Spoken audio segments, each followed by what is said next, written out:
जय हिंद स्टूडेंट।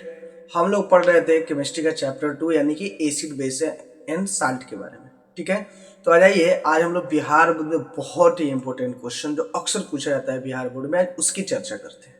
ठीक है, क्वेश्चन है क्या होता है जब धातुओं की अभिक्रिया अम्ल से कराई जाती है, या इसे टॉपिक के रूप में आप देखिएगा तो धातुओं की अम्ल से अभिक्रिया। ठीक है, तो ये जानते हैं कि क्या होता है जब धातुओं की अभिक्रिया अम्ल से कराई जाती है। What happen when metal react with acid, जब एसिड में मेटल डाला जाता है तब क्या होता है। देखिए, जब धातुओं की अभिक्रिया अम्ल से कराई जाती है तो लवण बनता है और हाइड्रोजन गैस मुक्त होता है। ये हमारा बहुत इंपॉर्टेंट चीज है, हाइड्रोजन गैस। ठीक है, इसी के लिए हम लोग अक्सर धातु की अभिक्रिया हम लोग अम्ल से कराते हैं, यही हाइड्रोजन गैस प्राप्त करने के लिए हम लोग कराते हैं। ठीक है, देखिए when metal reacts with acid then form salt and free hydrogen gas. Hydrogen gas क्या करता है, वहां से मुक्त करेगा। चलिए अब कुछ एग्जांपल से समझते हैं। जैसे मान लीजिए हमारे पास है जिंक। जिंक की अभिक्रिया जब हम H2SO4 से कराते हैं, ठीक है, तो ये जिंक का क्या बनेगा, सल्फेट बनेगा। ठीक है, और यहां से आपका हाइड्रोजन गैस क्या हो जाएगा, मुक्त हो जाएगा। ठीक है, ये जो सल्फेट फॉर्म में है जिंक, ये क्या हो जाएगा, साल्ट हो जाएगा और हाइड्रोजन गैस हमारा निकला। बस यही हमारा जरूरी गैस है। इसी गैस को निकालने के लिए हम लोग ये रिएक्शन कराते हैं, अक्सर यही देखने को मिलता है। ठीक है, तो ये रहा एक पहला क्वेश्चन इंपोर्टेंट। और दूसरा क्वेश्चन ये भी बहुत इंपॉर्टेंट क्वेश्चन है, होता है क्या होता है जब अम्लों की अभिक्रिया धातु के कार्बोनेट तथा बाइकार्बोनेट से कराई जाती है। जब अम्लों की अभिक्रिया धातु के कार्बोनेट और बाइकार्बोनेट से कराई जाती है तब क्या होता है। What happen when acid reacts with carbonate और बाइकार्बोनेट ऑफ मेटल। ठीक है, कार्बोनेट या बाइकार्बोनेट से जब रिएक्शन कराया जाता है तो क्या होता है। देखिए, जब अम्लों की अभिक्रिया धातु के कार्बोनेट तथा बाइकार्बोनेट से कराई जाती है तो लवण जल तथा कार्बन डाइऑक्साइड बनता है। लवण जल और कार्बन डाइऑक्साइड बनता है।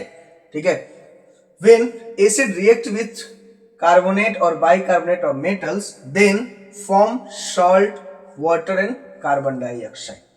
ठीक है, तो चलिए अब हम लोग देखते हैं, हमारे पास कुछ एग्जांपल से देखते हैं। मान लिया हमारे पास ZnCO3 है, जिंक कार्बोनेट बोलेंगे इसको। इसका रिएक्शन हम लोग करा रहे हैं H2SO4 से। H2SO4 क्या है, हमारा एसिड है। जब इसका हम रिएक्शन कराएंगे तो ये क्या करेगा, जिंक जो है हाइड्रोजन से ज्यादा क्रियाशील होने के कारण ये क्या करेगा, H2 को यहां से रिप्लेस करेगा, तो ये बना लेगा ZnSO4 प्लस। अब ZnSO4 बन गया। अब यहां से CO2 एगो क्या करेगा आपका यहां से बन जाएगा CO2, हाइड्रोजन एगो ऑक्सीजन लेकर के H2O बना लेगा और बचा यहाँ पे दो ऑक्सीजन और एगो कार्बन। तो एगो कार्बन दो ऑक्सीजन मिलकर क्या बनाएगा, CO2 गैस बना के ऊपर उठ जाएगा। ठीक है, चलिए एक रिएक्शन इसी में जगह की कमी है, थोड़ा सा हम लोग बाइकार्बोनेट का भी एक रिएक्शन देख लेते हैं। देखिए NaHCO3, ठीक है, इसको हम लोग बोलते हैं सोडियम बाइकार्बोनेट। जब इसकी अभिक्रिया हम लोग HCl के साथ कराते हैं तो HCl से अभिक्रिया होने पे ये बनाएगा। देखिए अब सोडियम है तो सोडियम ऐसे क्या करेगा, हाइड्रोजन को रिप्लेस कर, क्लोरीन का फेवरेट पार्टनर है क्लोरीन, सोडियम का अपने फेवरेट पार्टनर के साथ जाकर क्या है, लग जाएगा, उसके साथ मिल जाएगा, रिएक्शन कर लेगा, तो NaCl बन गया। अब बचा यहाँ से एगो हाइड्रोजन है एगो हाइड्रोजन, तो दो हाइड्रोजन मिलके और यहाँ से एगो ऑक्सीजन निकाल लेगा तो क्या बन जाएगा, H2O प्लस। यहां से अब क्या बचा, कार्बन है, एगो ऑक्सीजन दे चुका है तो क्या, वो दो ऑक्सीजन बचा, यानी ये हो गया CO2 और ये गैस क्या निकलेगा, बाहर निकल जाएगा। ठीक है, तो ये रहा हमारा अभिक्रिया।